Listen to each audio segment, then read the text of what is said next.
Welcome to the Haunted Cabin, where your most terrible nightmares turn into reality. Prepare yourself for a frightful night as I tell you two spine-killing forest horror stories. The first tale commences with a group of friends setting out on a weekend camping trip, lured by the allure of a pristine woodland.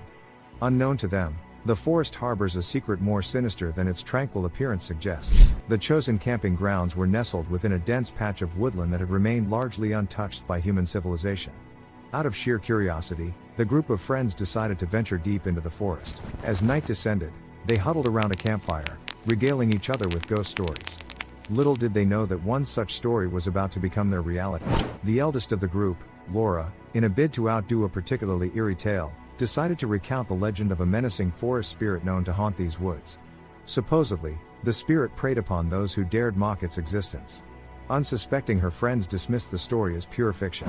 Undeterred, Laura further fueled their skepticism by challenging the spirit to reveal itself. However, to her dismay, an unusual silence befell the forest. The crickets ceased to chirp, and even the once roaring campfire appeared to wither. Suddenly, a bone-killing gust of wind swept across the clearing, extinguishing the last flicker of the fire.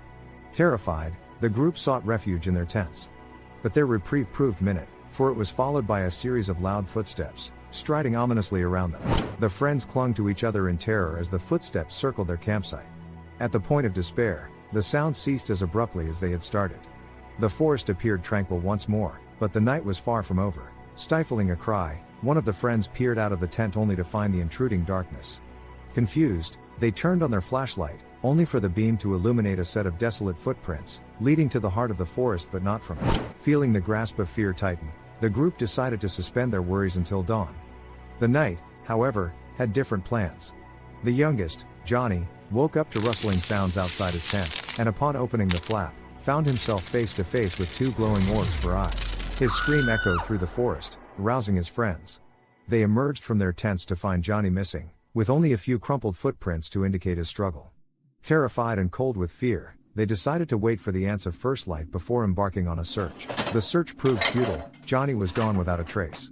Their spirits broken, they decided to vacate the forest the minute the sun began to set.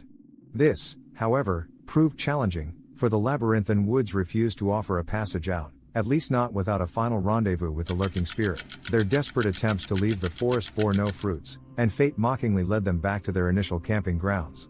The wind whipped up, forming a maelstrom of dead leaves that swirled around a central figure, a figure that struck terror into the hearts of the friends, for it seemed like an embodiment of the story Laura had so carelessly laughed at. The forest spirit, a concoction of shadows and light, reached out its hands, beckoning them to a dance with death. They were the victims of their skepticism, a terrifying realization that left them rooted to the ground, unable to break free from the trance the spirit had cast upon them. With a sudden burst of energy, they scrambled to break free from the sinister grasp of the forest but were unsuccessful. Much to their horror, the spirit was now just inches away, its tortured features etched in a haunting smile. Out of options in the material world, one of them closed his eyes and murmured a prayer. His plea was echoed by the surrounding forest, the trees seeming to brace against an invisible enemy. The forest spirit recoiled at the silent threat posed by the woods, its spectral figure gradually dissolving into the suffused light of dawn. As the first light of dawn broke, the friends observed the spirit dissipating before their eyes, gradually surrendering to the overwhelming vitality that the sun brought. The forest was now free of the malevolent being, and the friends seized the opportunity to escape. The forest had spared them, but the memory of that fateful night lingered on.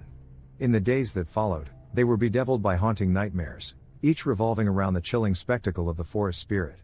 To this day, they do not venture near a forest after sundown, saved from the unsettling experience that had so engulfed their lives. The terrifying retelling of our protagonist's encounter with the malevolent forest spirit comes to an end, but our journey into the eerie realm of the unknown is far from over. Join me as I hitch a ride into the second Talia story of desperation, isolation, and a quest to confront untold horror lurking within the depths of a forest. The setting for this tale is an isolated hamlet, perched on the edge of an overgrown deciduous forest. One visibly chilly autumn, the village was pained by a sudden spate of mysterious disappearances. The village council, having exhausted all consequential rational explanations, attributed the ship to an ancient curse that had been unleashed by unknown trespassers in the dreaded forest. The elders decided to terminate the curse by catching the malevolent being that prowled the woods. Insurmountable despair crept in as silence fell over the forsaken village. the council made the radical decision to conscript the able-bodied individuals to take up the ordeal of eliminating the curse, coercing the reluctant with the looming threat of their village being perpetually condemned to potential damnation. The small battalion, comprising equally of the resolute and the apprehensive, set out to venture into the heart of the forest. The trees whispered warnings, their somber shadows being the only omens in this palpably eerie setting. The task force was led by the reclusive elder, Gabriel, a man of few words but of profound wisdom and courage. He was familiar with the ways of the forest, and his knowledge provided the battalion with a thread to anchor their floundering hopes. The midnight mist lent a ghostly charm to the silent forest, the moon casting a surreal ethereal glow onto everything it touched. The accompanying hooting of owls, rustling of leaves, and occasional brush of unseen beings against the hanging draperies of spider threads knitted an atmosphere of palpable tension and fear. Instances of inexplicable phenomena plagued the journey, a sudden descent of temperature, clusters of withered trees in an otherwise lush enclave, and the incessant feeling of being watched. Unnerved, a few of the conscripted soldiers murmured prayers under their breath, while some whipped out protective amulets, seeking sanctuary in the trinkets. Farther into the forest, the group stumbled upon the ruins of an ancient abode. Shrouded in mystery, it was widely believed to have once been home to the dark entity supposedly responsible for the spell of disappearances that had gripped the village. As they ventured deeper, the group came upon a clearing. At its center stood a grove of long-forgotten willow trees whose twisted boughs seemed to form an immense natural cathedral, shrouded in a heavy mantle of mist. The group felt an inexplicable, compelling presence of otherworldly origins emanating from these trees. The villagers, their hearts heavy with the terror of the unknown, prepared for an encounter with the malevolent entity, vowing silently to vanquish the evil and rid their village of its curse. In the eerie silence that ensued, the forest stirred, responding to an impending disruption in the natural order. Slowly, the shadows among the trees began to coalesce, a macabre silhouette cutting through the fuming mist. A formidable being emerged, its towering form eclipsing the last shimmer of moonlight. Immensely terrifying yet tragically captivating, the entity radiated a haunting projection of long-drawn torment and anguish, compelling the group into a reluctant admiration. The elder, Gabriel, stepped forth, his mien unyielding to the unnerving being standing before them. As he initiated a primal chant, the creature, with a harrowing wail, divulged its woeful tale condemned to an immortal existence of loneliness, its existence driven by the unattainable. Sympathy and dread conflicted in the hearts of the villagers as the surrounding trees swayed chaotically with their inner turmoil. Gabriel, harnessing the raw power of empathy and understanding, forged an unexpected connection with the being, promising to tell its tale to the villagers. The creature, moved by the unwavering resolve of Gabriel and the group, spared them from its demise, allowing them to return to the confines of their village. Gabriel stood at the brink of the forest, somberly watching the shadowy trunk sway in camaradical farewell. The group narrated their encounter with the creature and its lamentable story. The village, in an unprecedented empathetic merger with nature, venerated the creature, freeing it from its lonely incarceration and thus dispelling the curse. The forest restored its peaceful tranquility, the drawn curtains of its enigma undisturbed by the human intrusion.